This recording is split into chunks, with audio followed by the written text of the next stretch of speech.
Tá começando o Refil por aqui, muito bom dia, boa segunda-feira, hoje é dia 17 de novembro de 2025, eu sou o Arthur Gubert e no programa de hoje a gente vai começar falando de política. A maioria dos brasileiros não se identifica com nenhum dos extremos.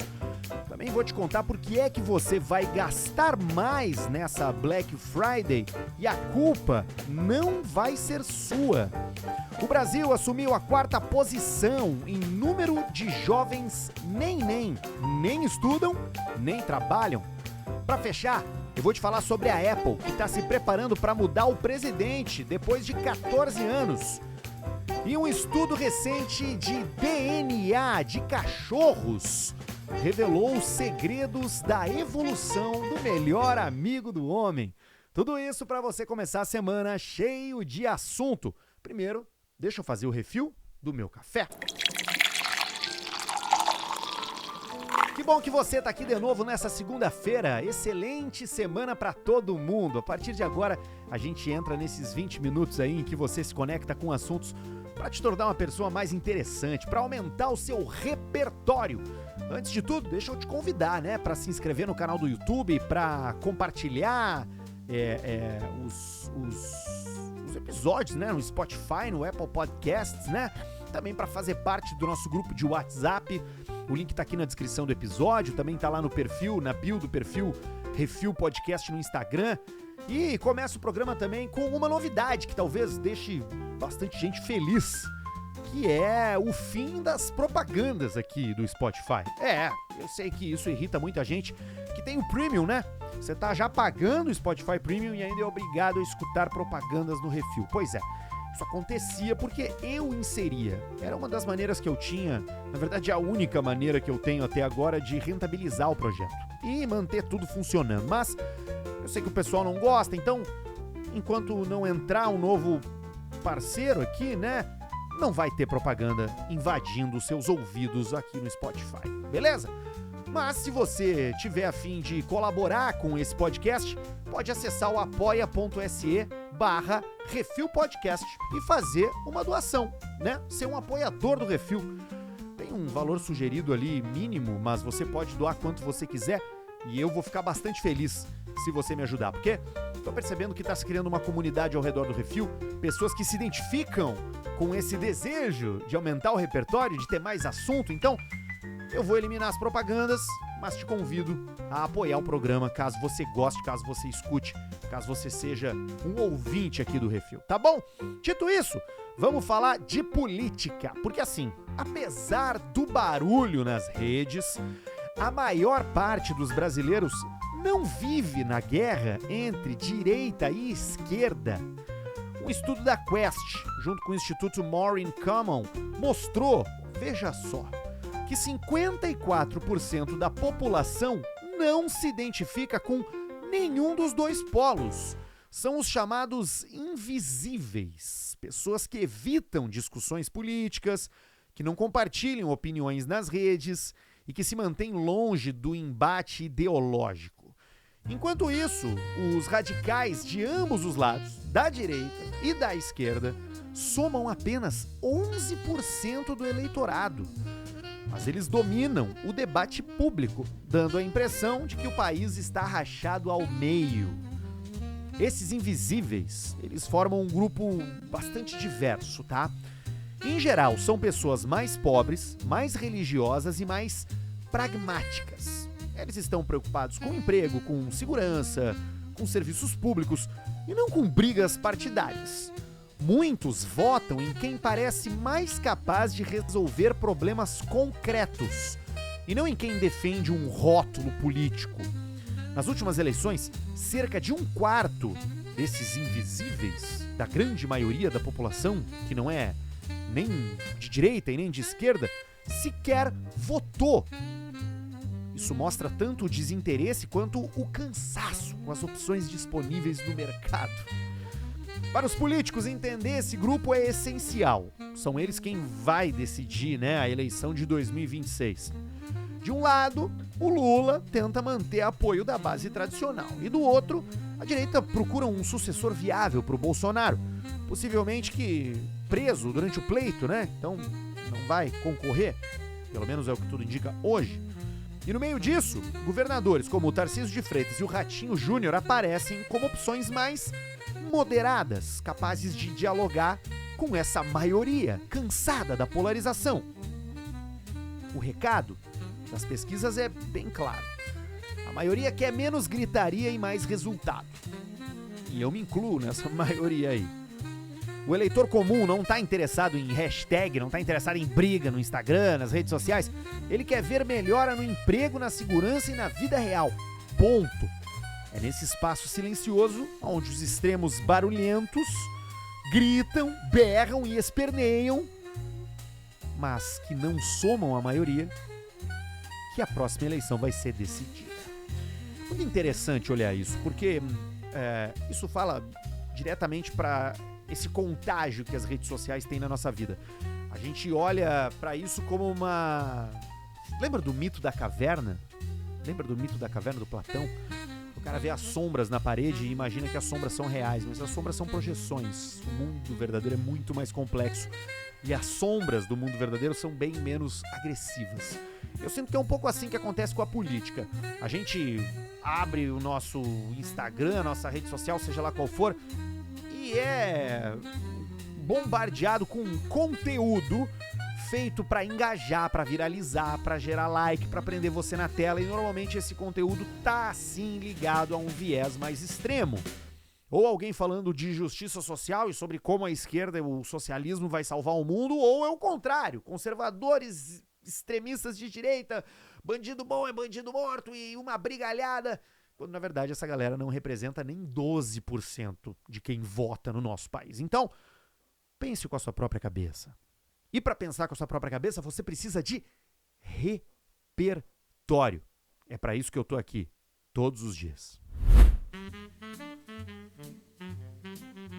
Vamos falar de Black Friday ou Black Fraud.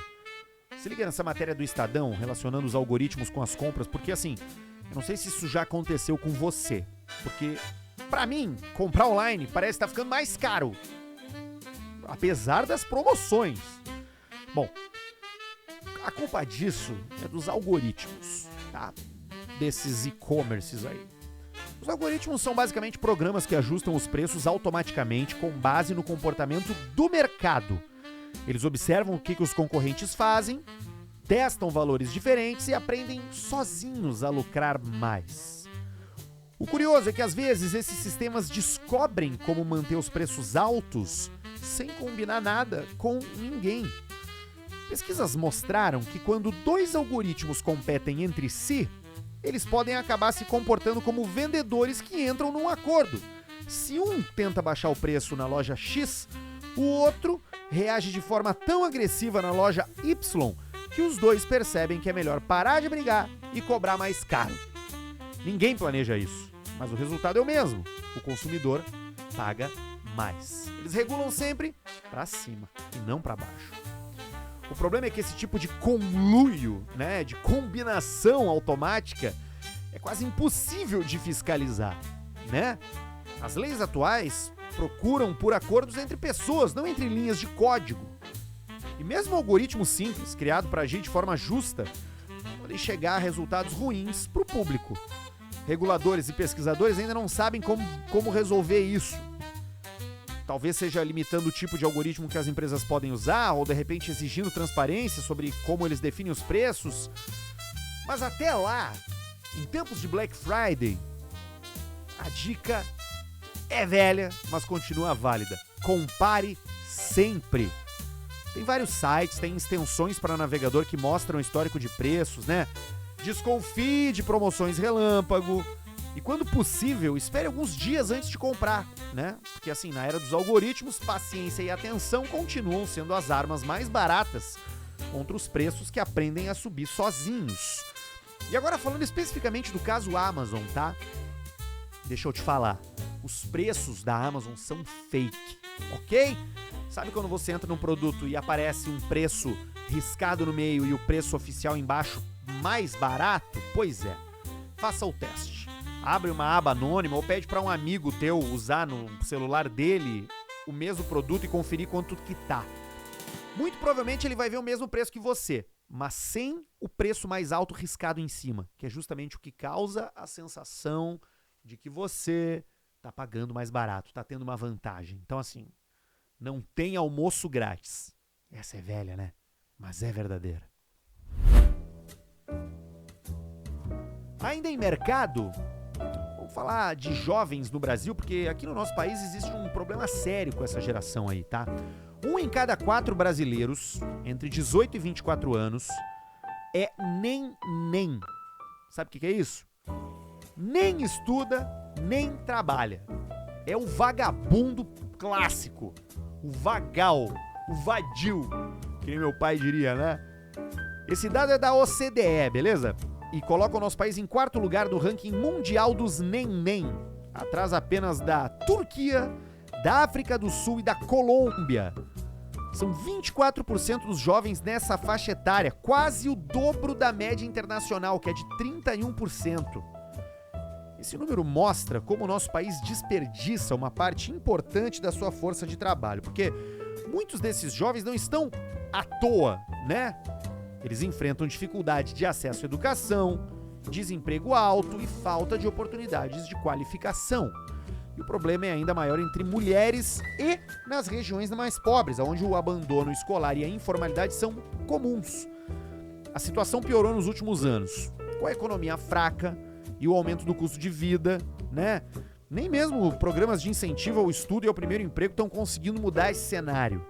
Especialistas alertam que isso cria uma geração em pausa, com menos chances de renda, de aprendizado e de contribuição futura para o país. Resolver esse problema passa por investimento em educação técnica, política de emprego juvenil, apoio à permanência na escola.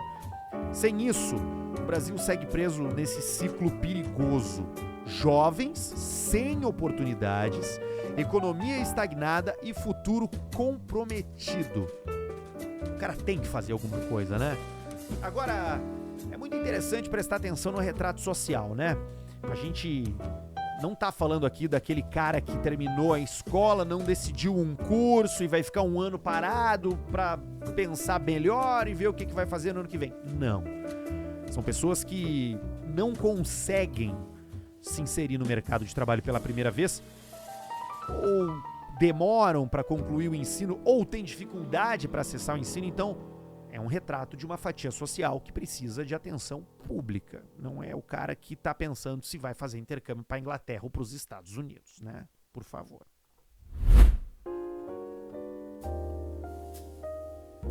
Agora vamos lá para a Infomoney, porque tem um artigo interessante aqui, especialmente para você que está ligado aí no mercado de ações e que está comprando papéis da Apple, ou que simplesmente se importa com esse assunto de mercado e tecnologia. Depois de 14 anos, a Apple se prepara para uma das transições mais delicadas da sua história recente, que é a saída do Tim Cook. O sucessor dele ainda não foi anunciado oficialmente, mas os bastidores já estão apontando para um cara chamado John Ternus, que é o atual chefe de engenharia de hardware. É o cara que trabalha com a matéria, com os telefones, com os computadores, com os tablets. Pois é. Esse momento é bastante simbólico, né? Porque o Tim Cook assumiu o trono deixado pelo Steve Jobs e transformou a Apple numa das empresas mais valiosas do planeta. E agora ele está se aproximando dos 65 anos e o conselho da empresa quer garantir que a sucessão aconteça com calma, sem drama. Foi mais ou menos o que aconteceu na última troca de comando, né? Quando saiu o Jobs para entrar o Tim Cook.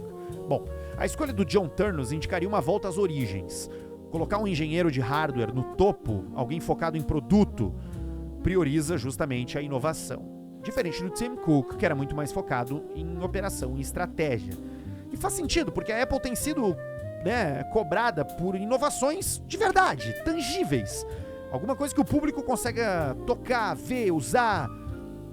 Num momento onde rivais como Nvidia e Microsoft avançam com inteligência artificial e com serviços digitais, o John Ternus representaria essa mão na massa, que pode reconectar a Apple à sua tradição de lançar objetos de desejo e não só boas margens de lucro, que é uma coisa que o Tim Cook é muito bom, né?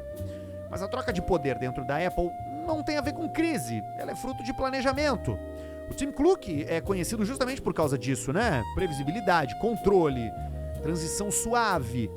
A empresa quer que o anúncio aconteça depois do balanço financeiro de janeiro, agora, no ano que vem, né? Dando tempo para o sucessor brilhar na conferência de desenvolvedores em junho e no lançamento do novo iPhone em setembro do ano que vem. É o tipo do cronograma milimetricamente desenhado que só a Apple faz, né? Eles são muito bons nisso. São bons em várias coisas, mas são especialmente bons em planejar. Quando o Tim Cook assumiu, a Apple valia cerca de 350 bilhões de dólares. Era muito. Mas hoje ela ultrapassa os 4 trilhões. O Tim Cook não era um visionário como o Steve Jobs, né? Mas foi um administrador impecável. E agora o desafio é outro, é manter a empresa relevante, no mundo que se move mais rápido do que qualquer ciclo de produto. A pergunta que fica é, será que o próximo líder vai conseguir unir a alma criativa do passado com a disciplina do presente? Porque na Apple, mais do que lucro, o que se espera é reinvenção. E a gente tem visto isso muito pouco nos últimos lançamentos da empresa da maçã. Vamos ver o que acontece. Vamos fechar aqui com uma sobre cachorro. Quem é que não gosta de cachorro, né, velho? Todo mundo gosta de cachorro. Se não gosta de cachorro, bom sujeito não é. Mais de 10 mil anos atrás, os humanos ainda não tinham cidades, não tinham plantação, não tinham gado, mas já tinham cachorro.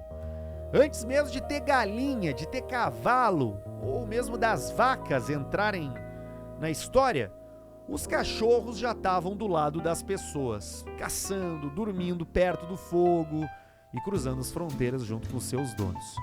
Olha que interessante, uma nova pesquisa que foi publicada na revista Science revelou que esses companheiros não apenas seguiram os humanos em suas migrações, mas às vezes os superaram. Quando os povos desapareciam, né, ou eram substituídos, os cachorros ficavam e melhoravam, se readaptavam, adquiriam novos comportamentos e dessa maneira permaneciam vivos nessa história milenar. Esse estudo analisou o DNA de 17 cães que viveram entre 3 e 10 mil anos atrás, em toda a Eurásia, né, Europa e Ásia, incluindo alguns que foram enterrados há 10 mil anos atrás no Cazaquistão, super cuidadosamente, assim, né, mostrando como o ser humano gostava do cachorro, né. Bom, a descoberta é científica, é bacana, é técnica, mas ela é, acima de tudo, bastante poética, porque enquanto os humanos se misturavam ou sumiam, os cachorros continuavam viajando, sendo adotados por novos grupos, se adaptando e sobrevivendo. Na chegada da Era do Bronze, por exemplo, quando a tecnologia do metal se espalhou do oeste até o leste da Ásia, as pessoas desapareceram, mas os cachorros permaneceram por ali. Como se o melhor amigo do homem tivesse aprendido a atravessar a história carregando um pouco de cada civilização que o acolheu. Os cientistas perceberam que os cachorros se espalharam pelo mundo com a mesma lógica das grandes invenções. Eles viajaram como uma tecnologia indispensável. Caçadores e pastores os usavam para proteger, para avisar, para guiar. Isso explica porque, mesmo sem trocas genéticas entre povos, as raças e linhagens de cães, essas sim se misturavam. O cachorro era mais do que um bicho, era uma ferramenta viva, uma extensão das mãos humanas, né? E talvez o primeiro elo emocional que a humanidade criou com outra espécie. E pensar nisso é entender o tamanho desse vínculo. Eles cruzaram o gelo da Sibéria, caminharam pelo deserto, chegaram a ilhas isoladas, muito antes de qualquer rede global de comunicação. Foram enterrados com honra, tratados com respeito e, em muitos casos, lembrados como parte da família. E se hoje a gente olha para um cachorro e sente algo que nenhuma ciência explica direito, talvez seja porque há milênios eles vêm nos ensinando o que significa caminhar junto.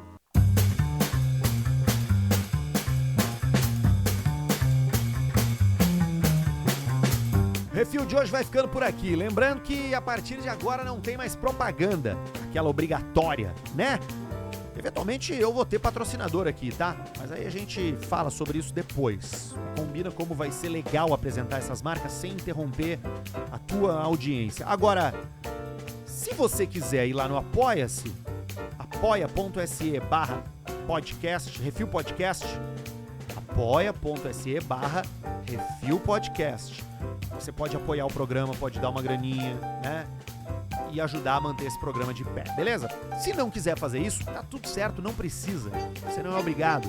Agora, me ajudaria também se você se inscrevesse no canal do YouTube, se você curtisse, se você compartilhasse os episódios do Spotify, do Apple Podcasts, comentasse, seguisse no Spotify, desse uma nota ali e seguisse também no Instagram, Refil Podcast, tá bom? A gente se vê no grupo de WhatsApp. Se quiser entrar, o link tá na bio. São 2 grupos, tá? Tem um onde só eu mando as coisas, que não tem conversa nenhuma, que é o que tem mais gente, que eu acho que é o que até as pessoas preferem, né? Porque ali eu mando às 6 da manhã as notícias do dia, mando os links também pra você se aprofundar, mando eventualmente alguma coisa de curadoria que vai aumentar o seu repertório. E também tem o Refil Livre, onde tem bate-papo, tá? Para entrar no Refil Livre, o link tá no grupo do WhatsApp do Refil. E tudo isso tu encontra na descrição do episódio ou aqui na bio do Refil Podcast no Instagram. Tchau, tchau, tchau. Estourei meu tempo. Até amanhã. Beijo, beijo, beijo.